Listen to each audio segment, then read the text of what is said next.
예, 할렐루야. 예, 하나님이 나를 사랑하십니다. 스스로 한번 인사해. 시작. 하나님이 나를 사랑하십니다. 하나님이 나를 사랑하십니다. 참 언제 들어도 좋은 축복의 말이라고 생각합니다. 자, 우리 기지개 한번 쭉 펴고 말씀 듣겠습니다. 기지개 쫙 펴세요. 뒤로 쫙 펴세요. 예, 일찍부터 또 교사하신 분들은 얼마나 피곤하겠어요. 예, 예. 배는 안 고프죠? 밥 안 먹은 사람 있어요 혹시? 밥 안 먹은 사람? 배고파? 그렇구나. 예, 뭘 좀 먹을 거 좀 갖다 줘. 뭐 없나? 왜 밥을 안 먹었어, 아리나? 빨리 전수님 좀 먹여줘. 아리나, 인생의 굶주림은 말씀의 굶주림이래요. 오늘 제목이. 예, 고생합니다. 어쨌든 나 배고픈 사람 보면 내가 못 견뎌요. 내가 배고픈 걸 못 견뎌가지고 오늘 하여튼 하나님이 어쩔 수가 없다 지금 영적인 배고픔을 채워 주시기를 기도합니다. 예. 오늘은 제가 말씀드린 대로 이 굶주림에 대해서 좀 이야기를 하려고 하는데요. 지금 느헤미야를 통해서 이들이 52일 만에 성벽을 완성했잖아요, 그죠? 문짝까지 다 달았어요. 그리고 난 뒤에 이들이 잔치를 안 했습니다. 잔치를 안 하고 바로 느헤미야가 일꾼을 세웠습니다. 그래서 제가 지난번 사람이 핵심이다라는 제목으로 말씀을 나눴어요. 사람이 아무리 하드웨어가 좋아도 그 안에 사람이 좋지 않으면 이 무용지물이에요, 사실은. 근데 그래서 느헤미야가 정말 믿을 만한 사람 하나냐, 충성된 사람, 믿음이 있는 사람, 또 레위 사람들, 특히 이제 레위 사람들이 나라가 망하니까 전부 사실 백성들이 레위 사람들을 먹여줘야 되거든. 레위 사람들은 풀타임 잡이 하나님을 찬양하고 제사 드리고 제사 일에 헌신하는 걸로 하나님 구별해서 세웠는데 이게 뭐 전부 자기 살기가 어려우니까 레위 사람들을 먹여줄 형편이 안 되는 거예요. 그러다 보니까 레위 사람들이 자기 먹고 살아야 되니까 자기의 하나님이 맡기신 거룩한 본업을 내팽개치고 전부 나가서 먹고 살기 위해서 흩어져 버렸어. 근데 이 느헤미야가 이 레위 사람들을 불러 모았습니다. 하나님의 영적 제사 예배를 회복해야 되니까 레위 사람들을 다 불러 모아가지고 이스라엘 예루살렘 안으로 다 이제 모시고 오는 게 그게 이제 7장에 나온 장면. 그래서 레위사 이름들이 쭉 등장하잖아요. 그리고 노래하는 사람들을 세우고, 그리고 난 뒤에 오늘 8장 1절이 이렇게 이제 시작합니다. 이스라엘 자손이 자기들의 성읍에 거주하였더니 일곱째 달에 이르러. 이스라엘 자손이 자기들의 성읍에 거주하였더니, 이거 굉장히 이제 뭐 당연한 이야기 아니야? 이스라엘 자손이 자기들 성읍에 뭐 거주하지 어디 거주하겠어? 우리 이렇게 생각할 수 있는데 이게 당연한 것 같은데 이게 당연한 게 아니에요. 이게 은혜예요. 자기들 내가 내 집, 내가 살고 싶은 집에, 내가 살고 싶은 나라에, 내가 다니고 싶은 교회에 거기서 거주하였다 하는 것은 거기서 짐을 풀고 평안하게 그곳에서 살았다는 이야기 아니에요? 거기서 밥도 먹고 교제도 하고 자기의 삶을, 일상적인 삶을 살아갔다는 이야기죠.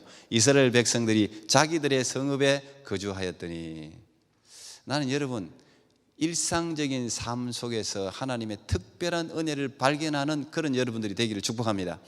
자기들의 성읍에 사는 게 이게 축복입니다. 우리가 눈으로 보고 있지 않습니까? 터키와 시리아 지진 때문에 자기들의 성읍이 없어져 버렸습니다. 자기 집이 다 무너져 버렸습니다. 자기 동네가 쑥대밭이 되어 버렸습니다.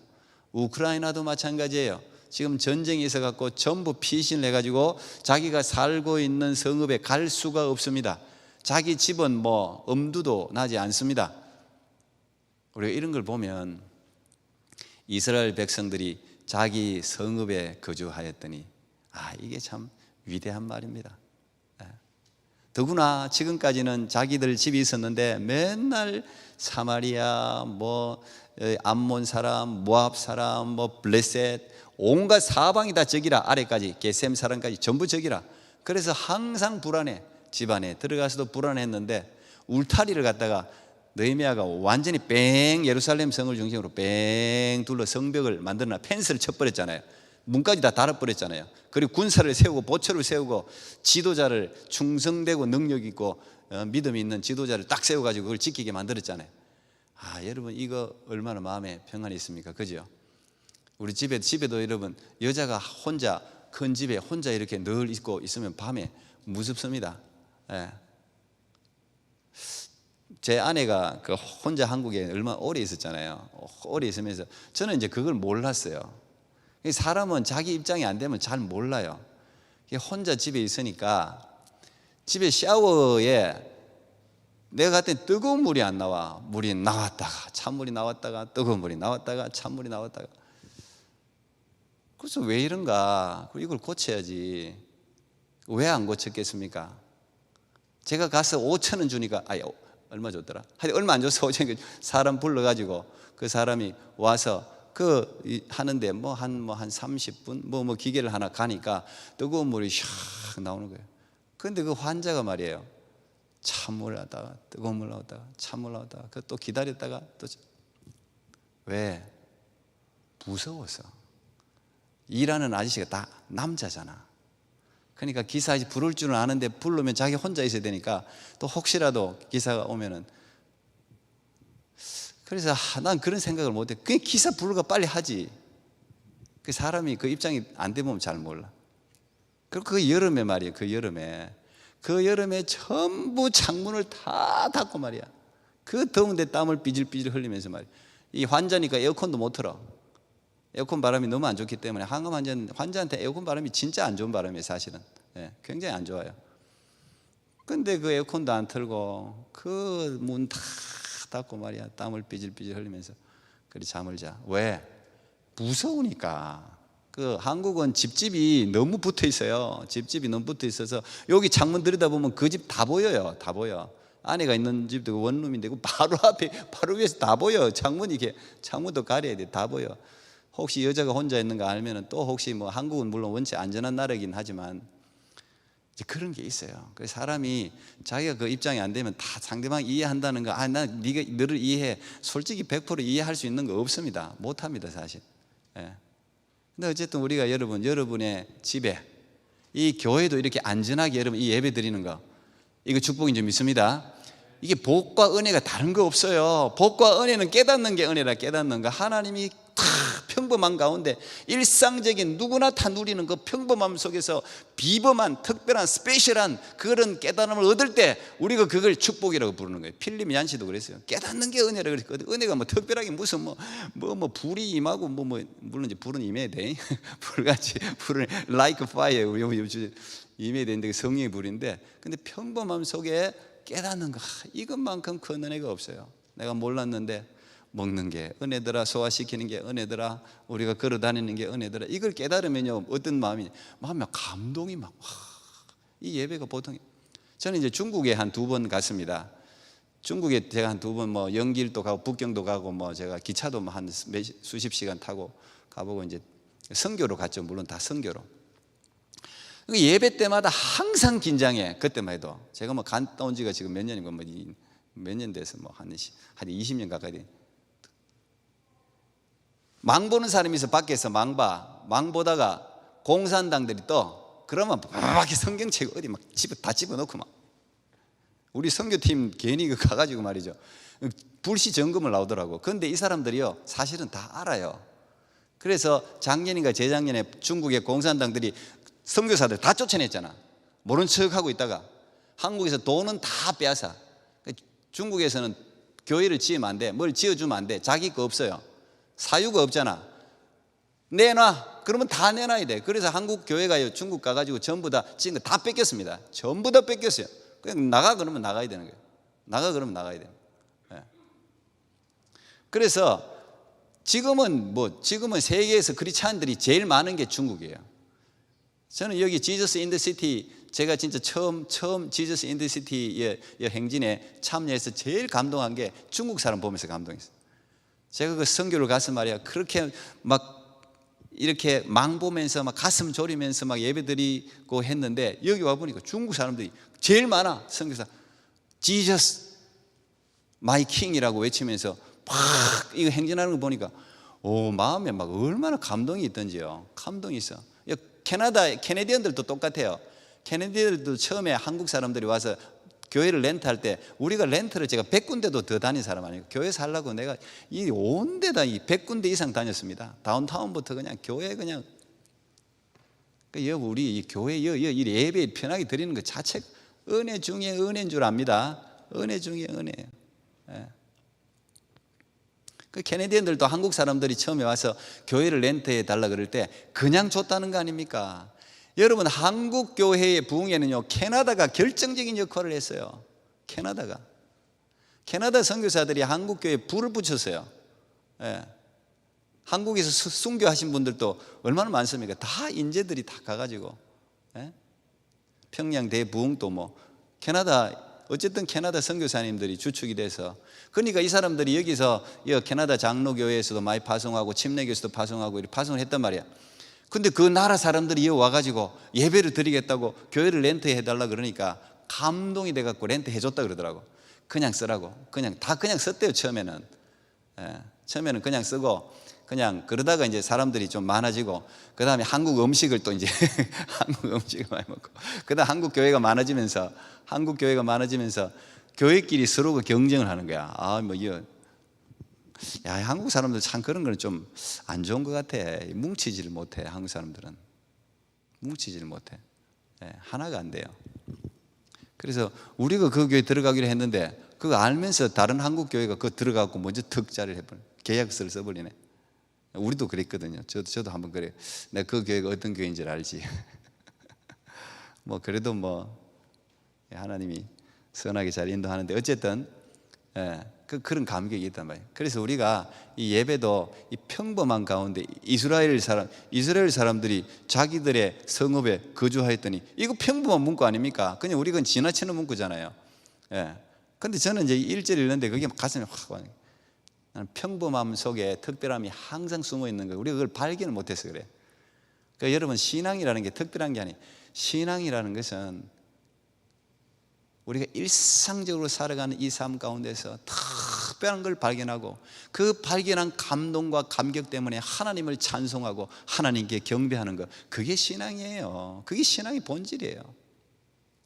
울컥울컥 한다니까 진짜. 이렇게 참 저는 어쨌든 지금까지도 많은 여러 가지 일들을 겪었지만, 특별히 어쨌든 최근에는 아내 때문에 많은 일들을 겪어서 어떨 때는 진짜 울컥울컥해요. 제가 가끔씩 울컥울컥해요.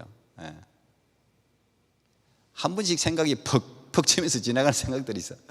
울컥울컥해. 감사하지. 그러면 하나님께 불평할 게 없어요. 불평할 게 없어. 그냥 밥 한 숟가락 먹고 입에 씹는 것만 해도 감사한 일이에요. 소화시키는 것만 해도 감사한 일이에요. 감사한 일. 여러분, 이 청년들이 이런 이 일상의 삶 가운데서 특별한 은혜를 누릴 수 있다면 난 그게 신앙의 힘이고 그게 신앙의 맛이 아닌가. 여러분, 그렇게 누릴 수 있길 바랍니다. 특별한 게 없어 이런 게 아니라 그 가운데서 하나님이 성령이 마셔서 오늘 자기들의 성읍에 거주하였더니 이 자체가 은혜라는 사실을 깨닫는 것, 나는 그게 능력 있는 신앙이라고 생각합니다. 여러분이 그런 은혜가 있기를 축복합니다. 자, 이제 그들에게 안정이 찾아왔습니다. 울타리가 쳐주면서, 사람이 울타리가 다 있으면요 안정이 돼요. 안정이. 남편, 허즈밴드라는 그 허즈밴드는 남편이라는 뜻도 여기 울타리라는 뜻이에요. 사실 울타리, 여자들의 울타리. 노수정 전사 울타리지. 든든하지. 그죠? 그냥 든든하다고 하네. 그래요. 지금까지 먹고 살기 바쁠 때는 사람들이 생존에 집중한다고 다른 걸 돌볼 겨를이 없습니다. 내가 먹고 사는 것도 바쁘니까 그냥 먹는 것만 해결되면 먹는 것만 해결되면 만족한데, 사람이 참 희한하게 먹는 게 해결되고 안정이 되면 참 희한하게 그때부터 불만이 없을 것 같은데 불만이 있어요. 불만이라는 건 뭐예요? 불만이라는 게 한문인데 만족이 없다는 이야기거든. 참 희한하죠. 먹고 살기 바쁠 때는 이거 먹기만 해도 행복한데 이게 다 해결되고 나면, 로또 복권 당첨되면 그때부터 불행이 찾아온다잖아. 로또 복권 근데 요즘은 그래도 좋으니 주시옵소서 하더라고. 그래도 좋으니 주시옵소서. 인간의 욕심이. 로또 복권 당첨돼가지고 큰 돈 해가지고 참 잘 사는 사람 잘 없어요. 뭐 바꾼다 그러잖아. 3가지 바꾼다 그러잖아. 집 바꾸고, 차 바꾸고, 부인 바꾸고. 다 그런다 그러대. 뭐 다 그런 건 아니겠지만 어쨌든 사람이 그렇다 이 말이에요. 사람이 안정이 찾아오면 식생활로 만족이 안 된다는 거예요. 배부르지 않는다는 거예요. 그래서 파스칼이라는 이 위대한 철학자, 신학자, 우리가 너무 잘하는 말 했잖아요. 사람은 사람의 마음속에 채울 수 없는 공간이 있다고 그러잖아요. 채울 수 없는 공간이 있다는 거예요. 사람은 밥을 먹다고 채워지는 게 아니고, 그래서 그 채울 수 없는 공간은 하나님만이 채울 수 있다고 파스칼이 이야기를 했습니다. 육적인 양식이 있어요. 사람은 육적인 양식이 없을 때는 그게 기본이기 때문에 그것 때문에 그냥 싸우고 그래요. 그거 동물하고 똑같아. 근데 그게 해결되면 마음의 양식이 있어. 이 마음이 차야 돼. 그래서 우리가 마음의 양식은 독서라고 그러잖아요. 독서. 뭐 독서든 생각하는 거, 정신적인 향유, 문화 이런 게 차야 돼요. 음악, 뭐 미술, 예술 이런 게 다 마음의 양식이에요. 사람은 그게 또 채워져야 돼. 근데 이 마음의 양식만으로 또 차는 게 사람은 영혼이 있기 때문에 영이 있어가지고 영의 양식을 먹어야 차는 거예요. 이게 3가지가 다 먹어야 사람은 이제 좀 만족하다, 차다 그렇게 이야기하는 거예요. 그 영의 양식은 뭐예요? 그게 하나님 말씀이에요. 영혼은 하나님 말씀을 먹어야 배가 부른 거예요. 이 이스라엘 백성들이 이제 이스라엘에서 안정이 되고 이 울타리도 쳐지고 했는데 뭔가 만족이 없어. 뭔가 허전해. 52일 동안 그들이 성벽 재건한다고 얼마나 고생했습니까? 온갖 산발랍부터 시작해서 군사적인 위협, 생명의 위협, 모략, 중상, 비방, 협박 온갖 것을 다 뚫고 또 자체 안에 서로가 또 싸우고 서로가 또 낙심, 좌절. 사람이요 뭔가 하나의 프로젝트를 성공시킨다는 것은요 굉장히 많은 방해가 있습니다. 여러분 개인적으로도 지금 뭔가 사순절에 뭘 하겠다고 혹시 뭔 계획하신 분 있으면 벌써 방에 부딪혀가 포기한 사람이 있을지는 모르겠어요. 포기하면 안 돼요. 뭐든지 포기하면 안 돼. 자기가 가는 만큼 다음에 또 갈 수 있어. 어차피 그 길을 여러분 한 번 더 반복해야 돼요. 사람은요 오버컴 하는 게요 그렇게 쉬운 게 아니에요. 근데 한 번은 딱 간 만큼 내가 여기서 한 1km 정도 가는 데까지 힘써서 갔어. 그러면 이제 더 이상 못 가겠네. 그럼 백하잖아요. 백해서 다시 1km까지는 그나마 잘 와요. 근데 1km부터 또 스탑이에요. 그러면 또 치고 나가야 돼. 어쨌든 깨고 막 돌파해가지고 그냥 또 한 1.5km 나가면 1.5km 또 가. 이 영적인 길도 똑같아요. 기도의 길, 이게 영적인 거 똑같아. 내가 간 만큼만 제대로 갈 수 있어. 그래서 계속 가야 돼. 계속 가면 계속 길이 뚫리는 건데,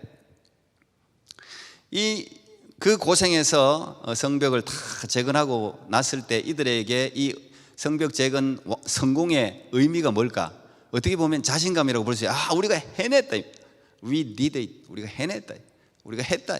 이것도 굉장한 자신감도 그 성공의 의미일 수 있겠죠. 그런데 그보다 더 중요한 게 있어요. 크리스찬에게는 어떤 작은 일이든 큰 일이든 내가 성공을 경험하려고 하는 게 성공을 무조건 경험해야 돼요. 이 경험하는 게 왜 중요하냐면 그 성공을 경험했을 때 자신감은 기본이고 하나님이 살아 계시다는 확신을 하게 되는 거예요. 하나님이 살아 계시구나. 신앙이 회복되는 겁니다. 어떤 일을 내가 기도하고 플랜을 짜서 그걸 딱 해냈을 때 내 자신의 자신감도 생기지만 하나님이 나를 도왔다는 그 신앙의 확신이 생기는 거예요. 오늘 이 이스라엘 백성들도 그 수많은 방해를 뚫고 성벽을 재건하고 난 후에 그들이 뭘 느끼느냐? 하나님의 힘을 느끼는 거예요. 그래서 그 하나님에 대한 갈급함이 생기는 거예요. 저 느헤미야 지도자, 탁월한 저 믿음의 지도자가 와가지고 그 느헤미야가 가지고 있는 그 믿음, 지혜, 확신 이런 걸 느헤미야가 전염시켰잖아요. 여러분 이 전염이라는 게 이렇게 좀, 그래서 내가 지도자가 항상 중요하다고 그러잖아요. 지도자의 한마디, 지도자의 행동, 이게요 그 공동체를 전염시켜버려요. 항상 불만인 사람, 불평인 사람이 지도자가 되면 전부 입만 막 그래 돼요. 그 희한해. 이게 오염된다. 이게 전염된다니까, 전염. 그런데 느헤미야라는 지도자가 와서 다 죽어가고 불만도 많고 전부 다 그냥 패배의식에 젖어 있는 이 사람들에게 느헤미야 난 그래서 위대하다고 생각하는 거예요. 하나님이 도운 거예요. 느헤미야가 그냥 완전 공동체를 바꿔놓잖아요. 왜? 자기가 가지고 있는 신앙, 자기가 가지고 있는 믿음, 자기가 만난 그 하나님을 전파시켜 버리잖아요. 그래서 지도자가 하나님을 만난 만큼 그 사람들 끌고 가는 거예요. 그리고 그 영향을 주는 거예요. 이렇게 굉장히 중요해요. 이 입에 한마디 한마디가, 행동 하나하나가 중요한 거예요. 그 느헤미야로부터 이게 전염이 된 거지. 야, 저 사람 위대하다, 그것도 있지만 저분과 하나님이 함께 계시는구나, 그 하나님을 나도 알고 싶다, 이런 목마름이 지금 이스라엘 백성들에게 생긴 겁니다. 오늘 1절이 그 말이에요. 이스라엘 자손이 자기들의 성읍에 거주하였더니 일곱째 달에 이르러 모든 백성이 일제히 수문학 광장에 모여 학사 에스라에게 여호와께서 이스라엘에게 명령하신 모세 율법책을 가져오기를 스스로가 청하지 않습니까? 지금 하나님을 배우고 싶은 거야. 근데 이 이제 갈망, 열망이 중요합니다. 제가 그런 제목으로 설교도 이미 했지만, 갈망, 열망, 목마름이 길을 만들어요. 갈망, 열망, 목마름이 있어야 일단 길을 만들어 새로운 길을 개척할 수가 있어. 이게 없으면 아무것도 될 수가 없어요. 그게 자기에게 스트레스가 되기도 해. 갈망, 열망이 있는데 내가 뭔가 한계에 부딪히면 스트레스가 되기도 하지만, 갈망, 열망이 있을 때 어쨌든 거기에 대해서 하고자 할 때 하나님이 도우셔서 새로운 길을 만들어내 버려요. 오늘 이들이 지금 성벽 재건만 해도 축하할 일이지만 거기에 축하하지 않고 새로운 잔치를 지금, 진정한 잔치를 지금 준비하고 있는 겁니다. 인생의 굶주림은 그래서 말씀의 굶주림인 거죠.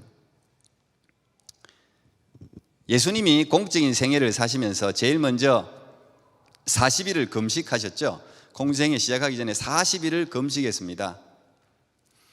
자, 금식을 제가 40일 해본 적이 없으니까 저도 잘 모르겠지만, 이 40일 금식하면 아무래도 몸이 막 에너지 단 거, 특히 이제 군대에 있을 때는, 저도 군대에 있을 때 훈련 받을 때 군대에 있으면 초코파이가 그렇게 먹고 싶어요.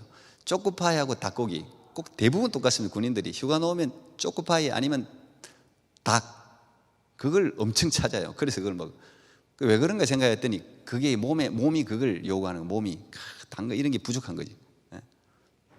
근데 예수님도 마찬가지 40일 금식했는데 사탄이 오지 않습니까? 여러분, 사탄은 단수입니다. 사탄은 대장이에요. 대장. 우리가 귀신은 복수예요. 사탄, 데블, 이거는요 단수예요. 대장이 대장. 루시퍼, 이게 사탄이에요. 루시퍼가 직접 찾아온 거예요. 예수님을 완전히 제일 약해 있을 때, 제일 40일 금식했으니까 제일 약해 있잖아. 겉으로 보기에는 제일 약해 있지. 이제 그걸 영적인 파워는 모르지, 사탄이. 그러니까 약해 있을 때 제일 먼저 한 3가지 시험 했지 않습니까? 제일 먼저 한 시험이 뭐예요? 이 돌을 떡덩이가 빵이 되게 해서, 이게 내가 이야기했죠. 그 이스라엘 그 유대 광야의 돌은요 전부 진짜 딱 잘 구운 빵색, 딱 브라운이에요. 제가 봤지 않습니까? 눈으로 딱 브라운, 진짜 이게 착각하면 빵 같아. 예. 이걸 빵으로 만들어서 먹으라 그러잖아요. 배고프니까. 너 능력 있잖아, 네 능력을 사용해봐, 이거예요. 먹어, 너 먹을 수 있잖아, 줄까, 이 말이죠. 그때 이 참 사실은 이 육의 시험입니다. 이것도 어려운 시험이거든요. 근데 이 시험을 예수님이 어떻게 이겼습니까? 신명기 8장 3절 말씀을 인용하시죠. 그게 뭐였습니까? 같이 시작. 사람이 떡으로만 살 것이 아니요 하나님의 입으로부터 나오는 모든 말씀으로 살 것이라 하였느니라. 이렇게 물리쳤습니다. 말씀으로 물리쳤어요. 사람이 떡으로 사는 존재가 아니다. 너는 잘 모르지? 사람이 떡으로만 사는 걸로만 사단은 알아요. 사단은 바보야. 아직까지도 그렇게만 알아. 그런데 그런 사람들, 그런 존재들이 너무 많아. 떡만 갖고, 오늘 이 시대의 가치관의 가장 위험한 가치관이 이겁니다. 사람을 평가를 이 떡, 육체 덩어리로 평가하는 거. 문제예요. 이거 문제예요. 제가 옛날 이야기한 인체 신비전 우리나라에 처음 왔을 때 제가 갔습니다. 그 입장료 비쌌어요. 그거 무슨 생각으로 거기 갔는지 모르겠어요. 그 교회가 단체로 갔었어요. 물론 이제 사람이 만든 이제 그걸 보러 이제 갔는지 모르겠는데 구역질 납니다. 인체 신비전이라는 게 뭐냐면, 사람 전부 죽은 사람들 허락 맡아가지고 다 시신 기증 해가지고 임산부의 몸, 타이틀이 그거야. 임산부, 아기가 막 안에 죽은 거. 그 그대로 이제 이 방부제에 넣어가지고 이제 그대로 보존해갖고 그거 세계 돌아다니면서 전시했지 않습니까? 그게 막 엄청 비싼. 왜냐면 그런 시체 기증받기 어렵잖아요. 어린아이, 또 임산부, 또 이제 군인, 이래가지고 전부 몸을 갖다 이래놨는데 저는 이제 그걸 보면서 여러분, 인간이 육신 덩어리라 그러면 돼지고기, 소고기보다 못해요. 그보다 가치도 없어요. 그 한번 진짜 아무것도 아니에요. 인간이 영혼이 없으면 아무것도 아니에요. 이거 무슨 전시한다고 왜 아름답습니까? 하나도 안 아름다워요. 차라리 소 한 마리, 돼지 한 마리 놔두는 게 낫지. 나는 그래 봤어요. 어쨌든. 근데 사단은 지금도 인간은 이 육체에 자꾸 모든 걸 육체로 평가해요. 여자들도 뭐 어쩔 수 없어. 뭐 얼굴이 예뻐지려고 하는 거는 그거는 잘못된 게 아니에요. 뭐 예쁘고자 하는 거야. 자연스러운 저는 욕구라고 생각하지만 이게 다는 아니죠. 아무리 꾸며봐, 클레오파트라고 누구 아무리 꾸며봐, 나이 드는 거 주름을 어떻게 막게? 뭐 어떤 사람은 여기 뭐 100군데 80군데 성형을 칼 다 재갖고 막 성형을 한다. 성형을 100번 1000번 해보라고. 나이가 들면 다 쭈글쭈글해지지. 하나님 만든 이치인데. 그래서 사람의 아름다움은 육체도 물론 아름다워요. 사람이 참 육체도 아름답더라고요. 근데 육체의 아름다움만으로 사람은 아름답다고 평가 안 하잖아요. 근데 사단이 거기에 집중시킨다니까. 모든 걸 거기에 집중시켜. 미국의 문화의 위험에 그거에 전부 다. 헐리우드의 영화의 문제가 전부 거기 있어요. 애니메이션의 문제가 전부 거기 있어요. 모든 미인의 기준은 백인이어야 돼. 그리고 뭐 날씬해야 돼. 그리고 무슨 뭐 얼굴이 뭐 머리카락이 어떻게, 그거 자기들이 만들어 놓은 미인상 아닙니까? 근데 왜 우리가 거기 따라야 되죠? 옛날에 동양의 양귀비는요 뚱뚱했어요. 그때 미의 기준은 뚱뚱했어요. 이렇게. 그게 미의 기준이었어요. 지금도 아프리카에는 아프리카 종교 미의 기준, 서양 사람들 우리가 미인이라고 하는 이거 보여주면 웃습니다. 요즘은 근데 하도 이 메스고 온 세계를 전부 하나로 모든 가치관을 하나로 때려 뭉쳐놔가지고 이 문제인데, 아프리카 사람의 민족마다요 아름다운 미인의 기준이 다 틀려요. 거기는 힘이 있어야 돼. 애를 잘 낳아야 돼. 그게 미인이에요. 그게 최고지. 무슨 뭐 야들야들 해가지고 아이 못 쓰겠네 그래. 아이 못 쓰겠네. 다 버려버려 이래. 그런다고. 그러니까 여러분, 이 사단이 심어놓은 가치관에 이 미의 기준에 이 청년들이야 따라가지 마세요. 세상이 여러분들을 어떻게 평가하든 간에 하나님의 평가가 중요한 거 아니에요? 하나님이 너는 고귀하다, 너는 존귀하다, 너는 아름답다. 그러면 아름다운 거지. 그게 거기에 가치관에 자신감이 있으면요, 사람은요, 제가 오래 살아보니까 사람은요 얼굴이 물론 보기에, 우리가 그 세뇌되어 있는 건데 보기에 예쁘면 좋죠. 이왕이면 다홍치마라는 말이죠. 보기에 예쁘면 좋지만 그게 얼마 안 가요. 그런데 내면이 아름다운 사람은요 그 안에서 풍기는 그 아름다운 그 뭐라 그럴까, 향기로운 냄새와 그 맛이 있어요. 멋이 있어요. 그 사람들이 멋있어요. 그 사람들이 뭔가가 있어 보여요.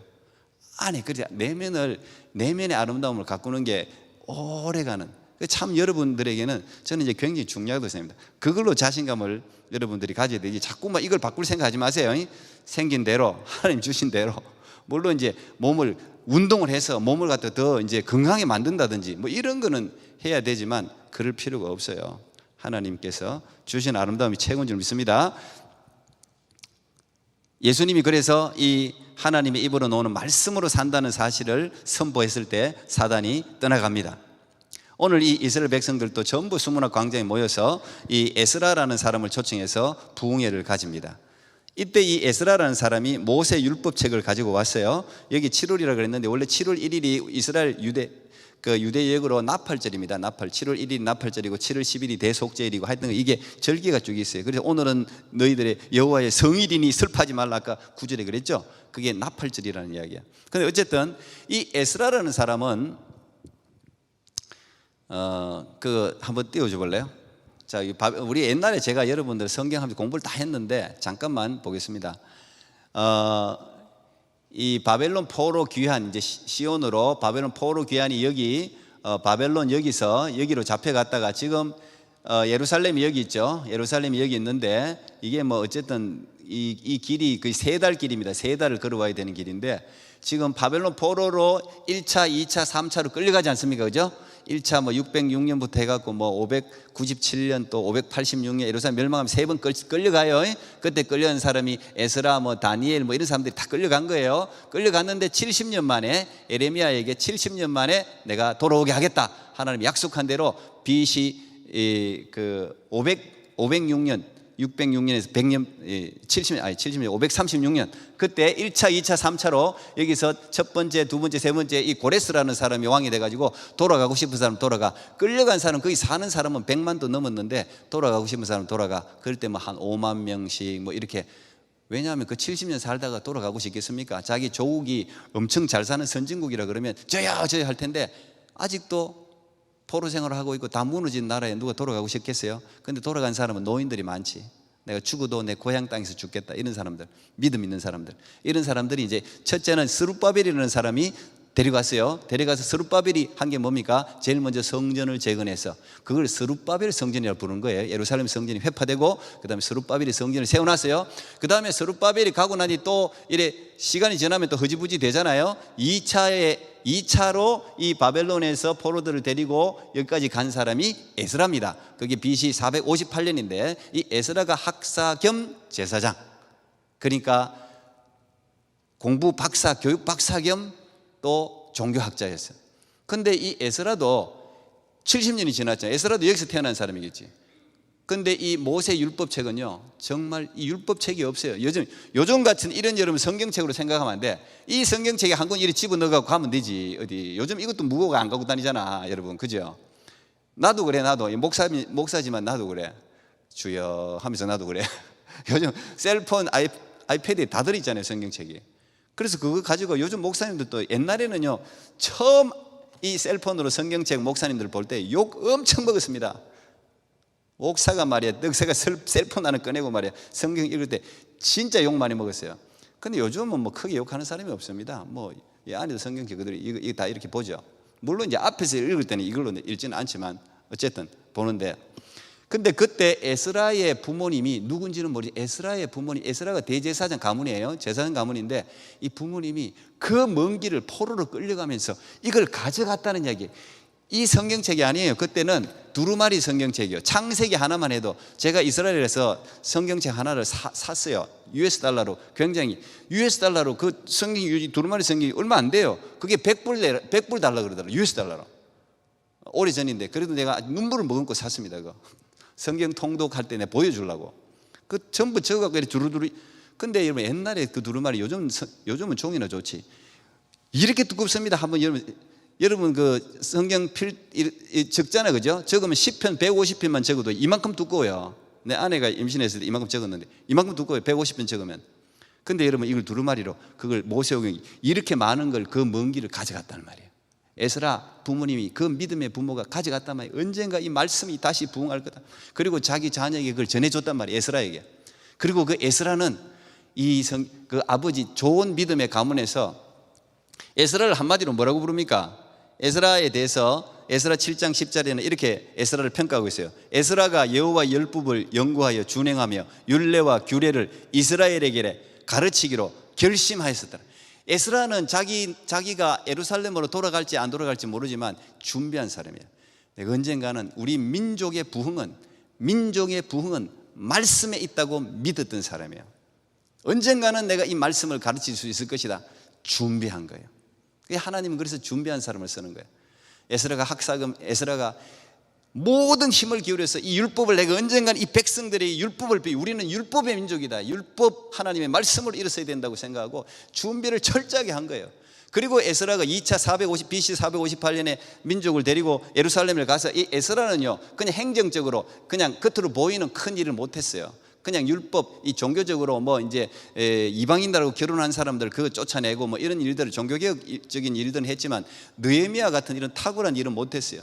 느헤미야는 444년에 3차로 지도자가 돼서 이스라엘 백성들을 끌고 아까 포로 바벨론에서부터 이스라엘로 데리고 간 3차 지도자예요. 에스라가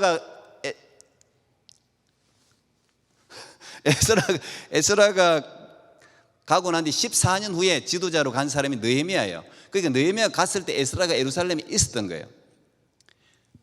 그리고 느헤미야가 이 성벽을 재건할 때 에스라가 뭔가 기도하면서 뭔가 일을 했겠죠. 그런데 이제 성벽 재건 다 하고 난 뒤 백성들이 에스라가 율법이 준비된 거라니까 에스라를 초청한 거예요. 오늘날 이야기하면 초청 강사, 초청 스피커예요. 그리고 이 에스라가 강대상에 서서 율법을 전하는 거예요. 저는 이 모습을 보면서 야, 느헤미야, 에스라 같은 이 위대한 인물들이 동시대에 있었다는 사실 자체가 축복입니다. 여러분, 위대한 인물들이 동시대에 있다는 건 축복이에요. 근데 우리나라 사람들은 그걸 경쟁시켜 한 사람을 죽여버린단 말이에요. 우리나라의 가장 패역한 그 나쁜 거예요. 영웅을 못 살려주는 거. 자기보다 조금만 잘난 사람이 있으면 다 짓밟아 버리는 거. 우리나라 아주 안 좋아요. 예. 미국 같은 거면은 사람을 살려주고도 이렇게, 물론 자기들끼리 경쟁하지만 캐나다도 이 문화가, 우리나라가 참 서로가 엄청 뛰어난 사람은 없고 다 고만고만해서 그래. 고만고만해. 탁월한 사람이 없어요. 근데 어쨌든 느헤미야가 자기는 행정에 탁월한 사람이야. 자기는 성벽 재건하고 이런 데는 탁월하지만 율법은 자기 업무가 아니에요. 율법은 딱 준비된 사람 에스라가 있는 거야. 그러니까 느헤미야가 에스라를 참 모시고 와서 이건 당신 파트입니다.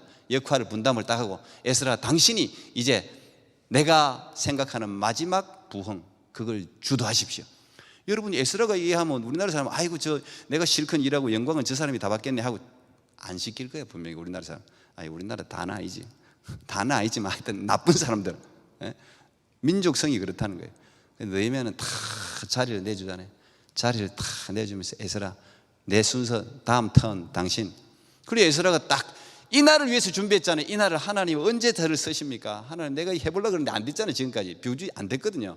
그런데 성벽 재건 다 하고 수문 앞에 전부 모아가지고, 그때 한 10,000명 가까이 모여 있었을 거예요. 쫙 모아가지고 에스라가 딱 서서 자기가 지금까지 그 힘들게 바벨론에 가지고 갔다가 또 바벨론에서 다시 가지고 온 그 율법책을 쫙 펼쳐서 읽는단 말이에요. 그게 히브리어로 돼 있거든. 근데 히브리어 그 당시 70년 지나고 했기 때문에 여러분 여기 뭐 1.5세 2세들이 한국말 잘 못하듯이 거기 다음 세대들이 히브리어를 잘 몰랐어요. 그러니까 그 당시 쓰는 언어는 아람어예요. 그러니까 레위인들이 부채꼴로 쫙 서가지고, 여러분 8,000명 10,000명이 마이크도 없이 전한다 생각해봐요. 잘 안 들리겠지. 그러니까 에스라가 쫙 읽으면 이 사람들이 트랜슬레이트 하는 거예요. 통역도 그대로 통역도 했지만 그 자리에서 해석도 해주는 거예요. 전부 똑같이 전부. 지금 그 일이 지금 일어난 거예요. 그 일이, 이 놀라운 일이 일어난 거예요. 그러면서 진정한 잔치가 벌어집니다. 여기 3절에 보면 새벽부터 정오까지 읽었다 그래요. 여기 새벽은 보통 오늘날 치면 6시예요. 새벽 6시. 정오는 12시잖아요. 그죠? 정오는 완전 12시죠. 그러니까 6시간을 그들이 읽었다는 거예요. 여기 보니까 서서 읽었다 그래요. 서서. 3절에 보니까, 그죠? 그래서 우리 교회가 성경을 읽을 때 제가 서라고 하는 게 이게 텍스트예요. 이 본문 때문에 제가 서라고 하는 거예요. 성경을 읽을 때 하나님의 말씀을 경외함으로 서서다. 이 사람도 6시간 동안 서 있었어. 6시간 동안 서서 하나님의 말씀을 들었다. 근데 그 하나님의 말씀이 그냥 읽는데 놀라운 일이 일어나는 거예요. 막 울기 시작하고, 율법의 말씀을 듣고 그들이 울기 시작하는 거예요. 지금까지 성벽을 재건하고 그 고생했는데 이제 하나님의 말씀이 들어오니까 반응이 일어난단 말이에요. 난 여러분 하나님의 말씀에 반응하는 여러분들이 되길 축복합니다. 지금 하나님 말씀이 여러분 가슴속에 지금 막 들어오는데 이때 내 영혼에 막 배고픈 거 없어졌지?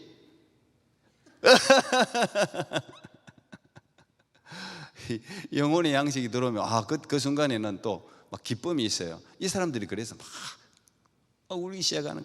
그러니까 오늘은 성일이니까 야 울지 마라. 이 하나님의 말씀은, 이 말씀이 부흥을 일으킵니다. 사람은 역사를 변화시키는데 하나님의 말씀은 사람을 변화시켜요. 초대교회 때도 똑같은 현상이 일어났죠.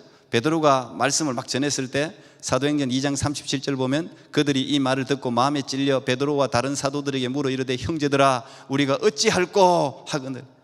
베드로가 말을 전하는데 그들이 마음에 찔렸다는 게 이게 원어로 보면 실신할 정도, 기절할 정도의 충격을 받았다는 이야기예요.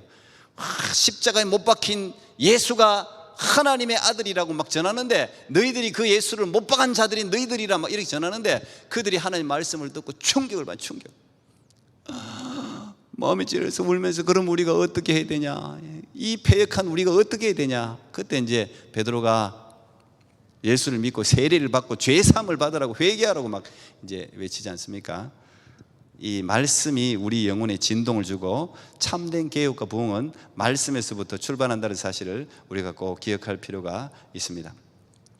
여러분, 자 이러고 나니까 10절에 느헤미야가 오늘 일진하는데 10절에 보면은 소를 막 잡고 잔치를 벌입니다.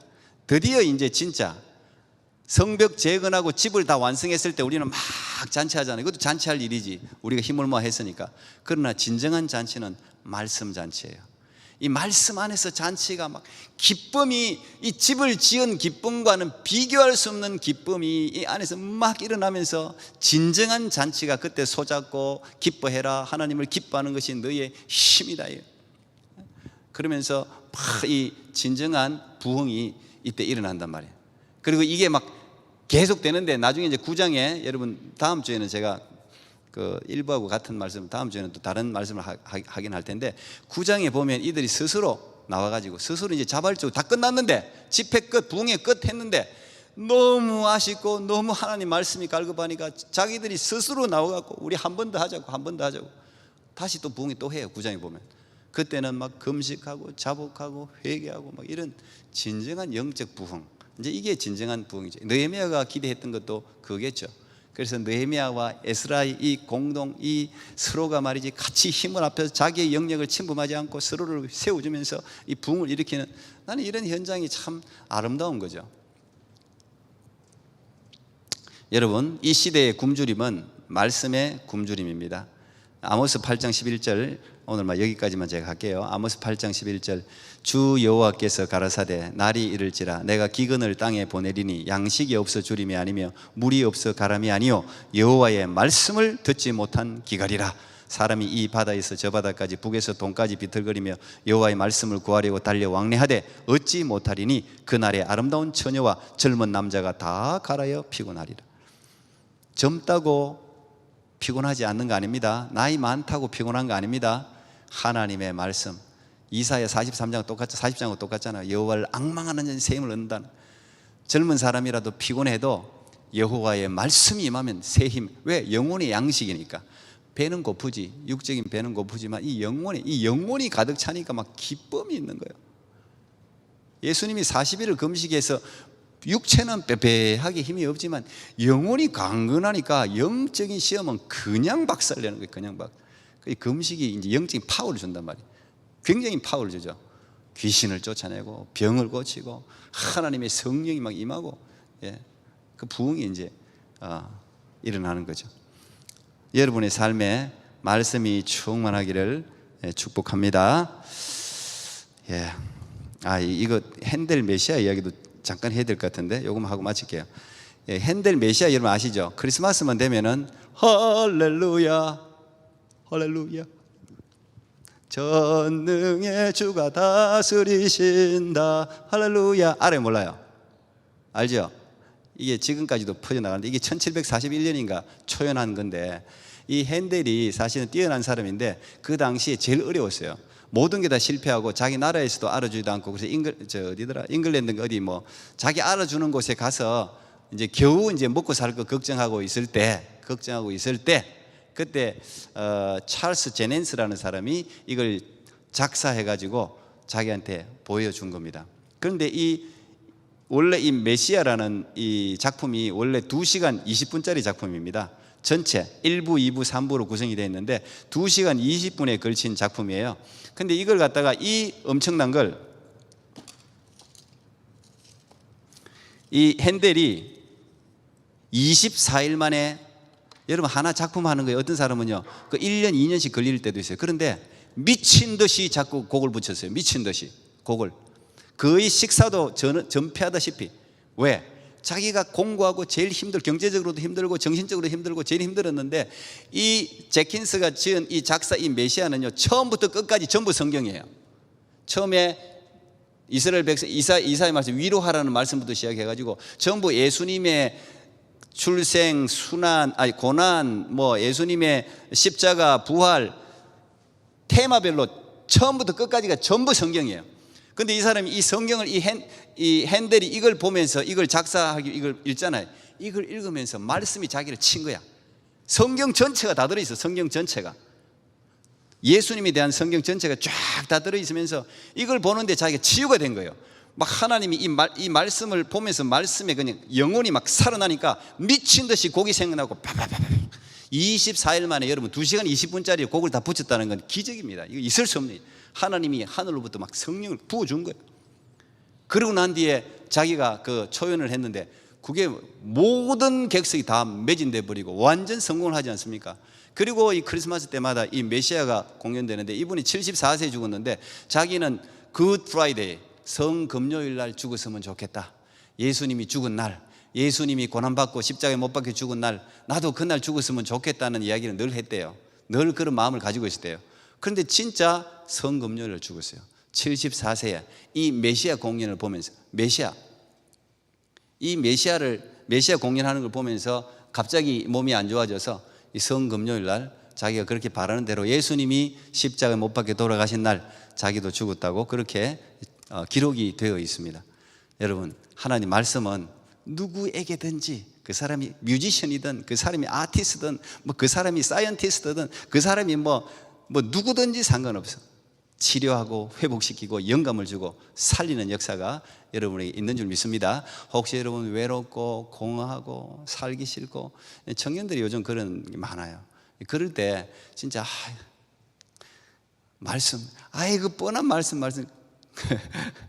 그러지 말고 진짜 말씀을 읽어봐요. 인생의 굶주림은 말씀의 굶주림이에요. 말씀이 여러분 마음에 밀려오면요, 이게 외로움, 이게 막 밀려나요. 저도 아내가 힘들 때 제가 병상일지에 보면 전부 말씀이 기록되어 있어요.